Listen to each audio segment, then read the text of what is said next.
Hello ladies and gentlemen, Top Hat Gaming Man here, welcoming you to another video covering the somewhat quirkier side of gaming history. Sometimes I will learn obscure gaming facts here and there which lead me down rabbit holes into creating videos. However, sometimes these creative processes start completely by accident.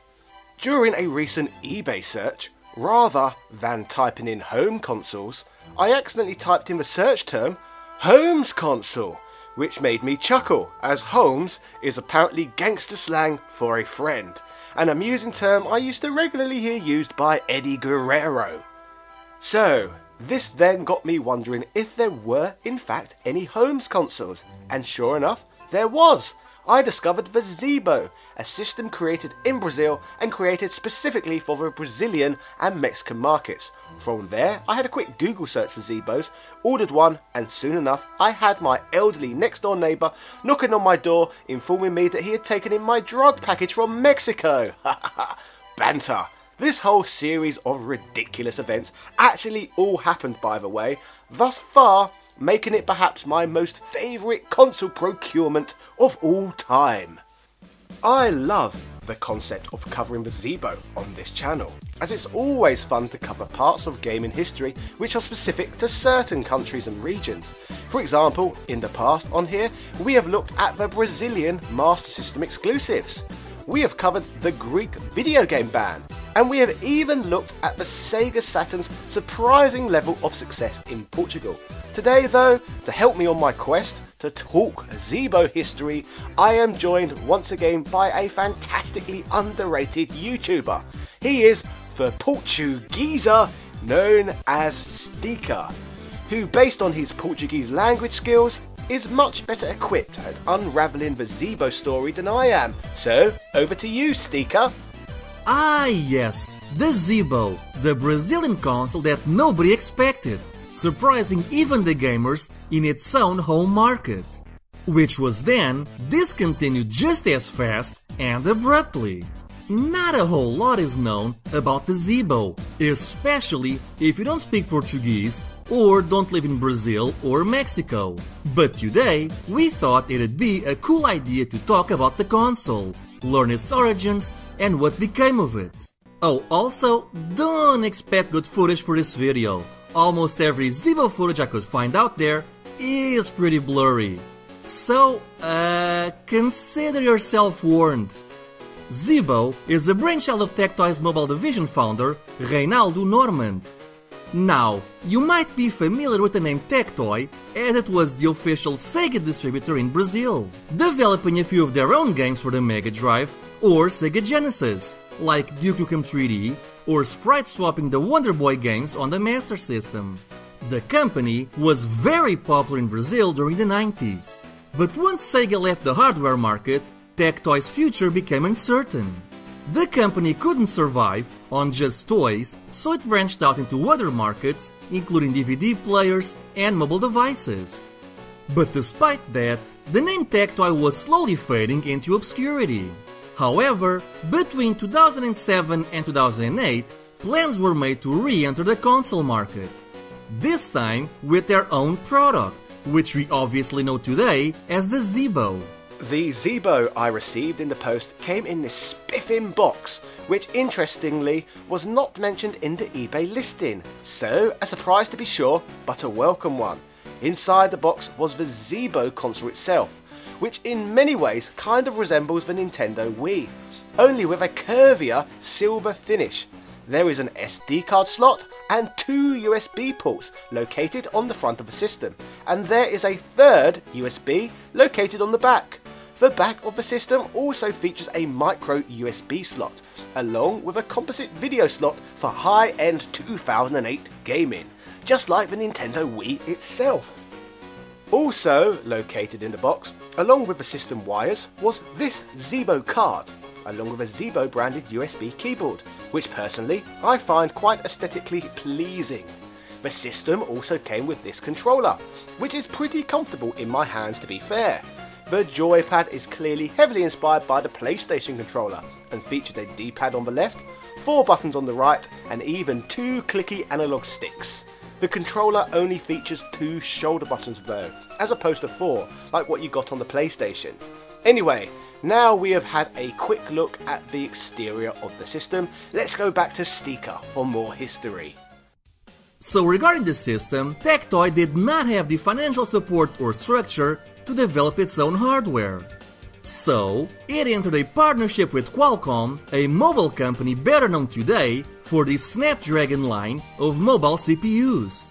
Back then, the company would also develop mobile components and even had a fairly popular operating system called Brew, which became Zeebo's operating system. At the time, Brew was famous for being difficult to pirate, which was seen as a major selling point for Tectoy. Not that they had a whole lot of choice though, as Qualcomm was keen on competing with Apple's recently released iPhone 1 and wanted to create an ecosystem similar to that of Apple, so in Qualcomm's eyes, Brew was mandatory. The hardware itself was based on mobile components in a time when smartphones were still in their infancy. I mean, in 2007 and 2008, most people were still using Blackberries, Nokias, and the first iPhone was seen as the next step in phone evolution. And to be fair, Zeebo's hardware was really advanced by phone standards, as Tectoy was under the impression the hardware would be capable of producing graphics similar to the PlayStation Portable. Except, it'd be a home console instead of a portable system. I should also point out that Brazil also has a high import tax, which still lasts to this day, which meant consoles were extremely expensive. Just to give you an idea, the PS4 Pro over there costs around €700 or $800. In fact, the PlayStation 2 didn't even launch in Brazil until 2009, the same year as the Zeebo launch. Yes, you heard me right. By the time the PS2 launched in Brazil, most of us were already playing on our Xbox 360s and PS3s. And the PS2 had been largely forgotten elsewhere. That's how bad the import tax is over there. Admittedly, Microsoft got around this issue by setting up factories in Brazil and assembling Xbox 360 consoles within the country, thereby avoiding the import tax. Anyway, back to the Zeebo. The console wouldn't have any physical media. Instead, you download every game off its own online service, ZeeboNet. The console's hardware was purposely kept simple and behind the times as a way to drive the costs down, as Tectoy's strategy was to target the emerging markets such as Brazil, Mexico, India, Russia, and China. And so, in 2009, with everything in place, Zeebo would finally launch in Brazil, to dismal sales. Part of the reason for this was the price, which was somewhere around the €100 or $150, which doesn't sound like much, but as it turns out, you could now buy PlayStation 2s for around that price off of parallel markets. So of course, everyone chose the PS2 instead. It also didn't help that its launch lineup was pretty weak, consisting of Need for Speed Carbon, FIFA 2009, and Brain Challenge. And in case you haven't noticed, all of these are mobile games. Yes, even the FIFA and Need for Speed ports are based off of the mobile games, not their PC or console counterparts.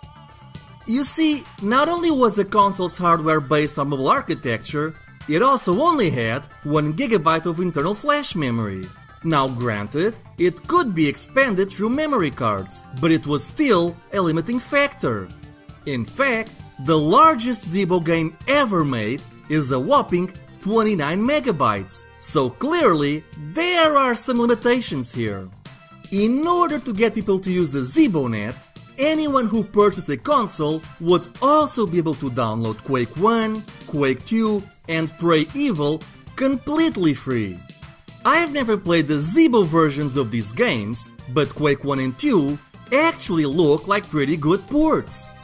In fact, from what I've seen, I'd wager this might have been the best console port of Quake 1 at the time. I mean, up to that point, we only had the Saturn and Nintendo 64 versions. Despite that, you might notice that no matter what we do, we only seem to be posting low-quality Zeebo footage. And that's because despite being launched in 2009, it did not have HDMI.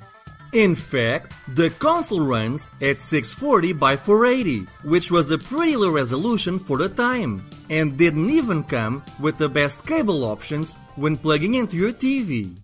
Further to this, I have attempted to capture Zeebo footage myself, but for whatever reason my capture card hates for Zeebo. I have not come across this problem with systems before, so my only inference is that I normally capture footage through a HDMI to SCART converter. All the composite systems I usually plug in run at 50Hz, whereas one would assume the Zeebo runs at 60Hz, thus meaning the SCART really does not like it.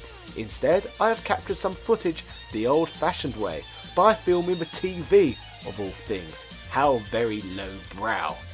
Yuck. At first, I must admit I was slightly terrified to plug my Zeebo in, as I have never tried plugging in consoles from this region in Europe.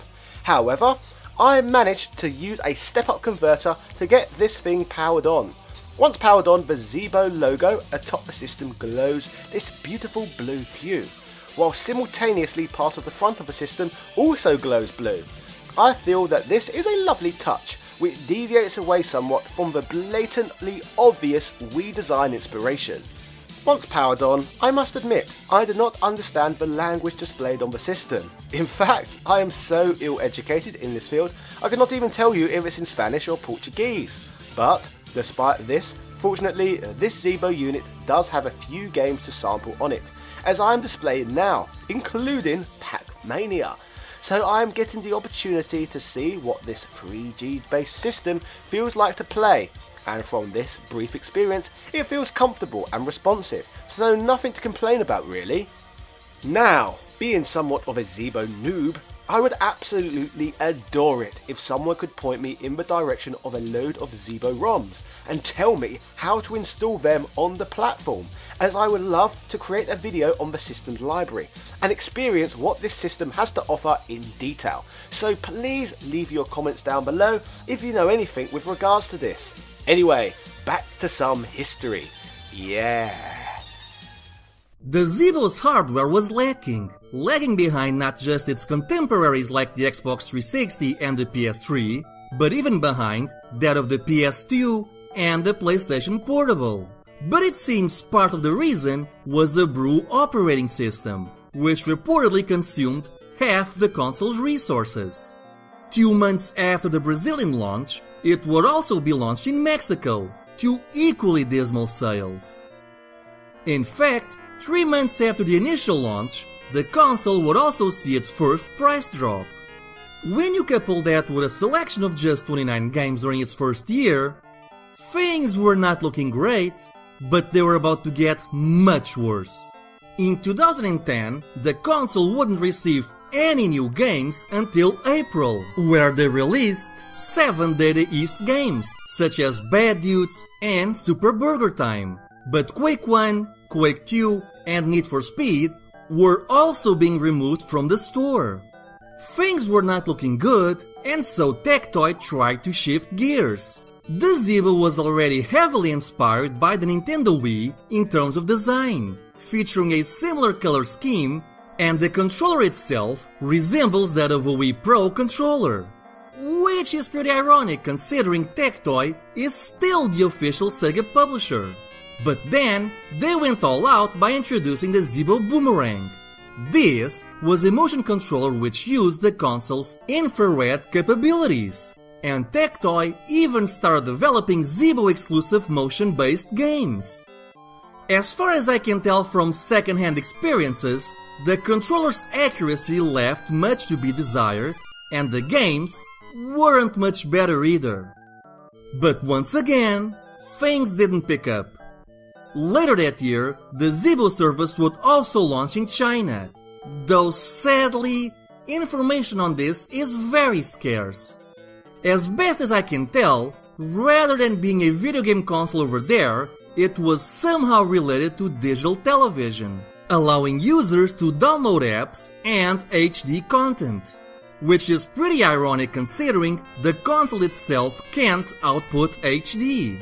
Which leads me to believe the console may have just been a cable box which shared the same name and was published by the same company, Tectoy, who in the meantime had established offices in several countries under the Zeebo name.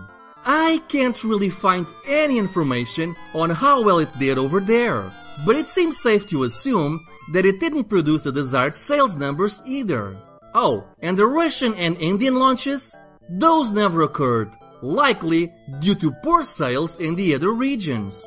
Towards the end of that year, Tectoy tried a last-ditch effort, this time marketing the console as an educational system, bundling it with a keyboard and integrating internet and browser features as well as educational games. Unfortunately, its online capabilities were limited as it didn't have any flash support, limiting the websites it could access from a hardware standpoint. And it seems users could only access pages and websites which had partnered up with Tectoy, making its usefulness even more limited. By the end of 2010, things were looking dire, with poor sales, only 28 game launches, and even more games being removed from the store, including Prey Evil. Qualcomm wasn't happy either, as they never signed on to the video game market. Their original intention was to create an Apple-like ecosystem, meaning their vision was to have computers, laptops, phones, and MP3 players which all use the Brew operating system. And Zeebo clearly wasn't what they expected in terms of sales or even end goal. Tectoy did try to establish an internal game development studio which released a series of sports games. Once again, I've never played them, and their quality varied wildly. But it seems some of them were actually pretty good. Despite that, on the 31st of May 2011, the announcement was made that Zeebo is coming to an end, and that ZeeboNet would be shutting down in September of that same year for both Brazil and Mexico. Again, no word on the Chinese market, though it's safe to assume it closed around that same time. It's unknown how many Zeebo consoles were sold in its lifetime. Numbers seem to range between 30,000 and 160,000 units, though it's also unclear if those are just the Brazilian or worldwide numbers. If I had to guess, I'd say it sold 30,000 units in Brazil, with the rest being spread across Mexico and China, with the Chinese market possibly being the biggest seller as it served a different purpose there. Despite that, there were plans for a Zeebo 2, which would have launched in 2012 and would have used the Android operating system. Most likely, it would have been pretty similar to the Ouya, though whether or not it would have fared any better than the first Zeebo is pure speculation at this point. Ah, excellent, Sticker. Thank you for informing me that there was a planned Zeebo 2 launch. I am sure the story of this platform will make an absolutely tantalising episode of cancelled consoles down the line on this channel. It is sad really that the Zeebo was not a little bit more successful, as all competition is good competition. You know, this episode is a bit of a downer, but I kinda don't want this to end on a sad note. So why don't we take a look at some games for the console? During its lifetime, the console had roughly 50 games released for it, and some of them do seem pretty interesting. Though I have to admit, I've never played any of them. Action Hero 3D Wild Dog is a 2.5D beat-em-up/platformer. You can chain combos when attacking enemies and collect items. You can also pick up items which help you in your quest. As mentioned before, a bunch of Data East arcade games were brought over to the Zeebo, though whether these were ports or straight emulation is unknown. Games include Bad Dudes, Joe and Mac, Super Burger Time, and a few others. It's odd that Joe and Mac doesn't have any music though, Instead, we only get the sound effects. Double Dragon is one of the few Zeebo exclusives out there, and it looks pretty damn good. This version was developed exclusive for the Zeebo, and I am not going to lie, I think it looks better than WayForward's Double Dragon Neon. I have heard the gameplay is pretty solid too, and this is a game I am keen to find a way of putting onto my Zeebo. Crash Bandicoot Nitro Kart 3D is a mobile game which was ported to the Zeebo. I have to admit, I'm not big on kart racers, and this one looks okay, I guess. We also have Galaxy on Fire, which is a mission-based space simulator, and it looks pretty good. I totally play this. The sequel is available on Steam, so I guess there's that. We also have Iron Sight, a 3D Worms-inspired game, except you play as a giant mech. Not much else I can say about this, except that it would probably fare better as a regular mech game instead. As previously mentioned, Quake 1 and 2, as well as Pray Evil, were ported to the Zeebo. The Quake ports seem pretty good, and Quake 2 is even dubbed into Portuguese. Pray Evil I've never played, and what little gameplay footage I could find doesn't seem too great. Magical Drop 3 is also on the Zeebo. If you've never played this arcade game, you should. Yeah, I know there's other better ways of playing Magical Drop 3, but I'll take any excuse I can get to name drop Magical Drop 3. Raging Thunder 2 is another phone game for the Zeebo. It looks like a decentish arcadey racer, but it also looks like it has some pretty major frame rate issues. Rally Master Pro looks pretty good and seems to have a smoother frame rate too, probably making it the better racing game. Resident Evil 4 is based off of the cell phone version, meaning it's a mission-based game in which you need to clear each level of all zombies. The controls seem stiff, but I'd probably play this. I'd just like to know why the zombies have blue skin. The original Ridge Racer is on the Zeebo as well. It reminds me of the PS1 version, but running at a higher resolution. It also seems to be missing sound effects and voiceovers. Tekken 2 is also on the Zeebo, and once again it is running at a higher resolution than the PS1 version, but it's also missing all the CGI and voiceovers. Coming to the end, we have another game worth mentioning, Zenonia, which is an action RPG which was originally an Android and iOS game. I've been told that this is often considered as one of the better games on the Zeebo. And finally, we have Tectoy's internally developed exclusives, the Zeebo Extreme series, which were all sports games. I've heard some of these were actually pretty fun, but never having played them and not really being into sports games, there's not much I can say. If they seem fun to you, check them out, I guess. And there you have it, the history of the often maligned, often misunderstood Zeebo. A console which nobody expected, nobody wanted, but actually ended up being a charming oddity in of itself. If you do get one of these systems, you won't be able to play any games through traditional means, as it doesn't have any physical media. Thankfully, it is possible to download ROM files and insert them onto a memory card, so you should be able to play its full library. Whoa, wait a minute, Steaker. Are you telling me you know how to procure these Zeebo downloads? Spill the bloody beans, please, sir. A certain top-hatted gentleman wants to go on a conquest to appropriate these games for himself. I think you should. The issue with digital-only consoles like this is that we run the risk of having some games being lost forever if copies aren't made and distributed online. And lesser-known consoles like the Zeebo are especially prone to this. So, ladies and gentlemen, that was the history of the Zeebo, the South American Homes console. If I eventually manage to load this system with ROM files, expect another video on this bizarre, mostly forgotten platform down the line. But in the meantime, subscribe to my channel and be sure to check out my backlog of content which I've created on all sorts of gaming oddities. Hey everyone, thank you for watching Magical Drop 3. If you enjoyed Magical Drop 3, be sure to like, comment, subscribe and share this video. All that fun Magical Drop 3. And if you want to support the channel, check out my Magical Drop 3, where you'll find all kinds of awesome rewards. Anyway, I hope you have a great magical drop tree. Bye!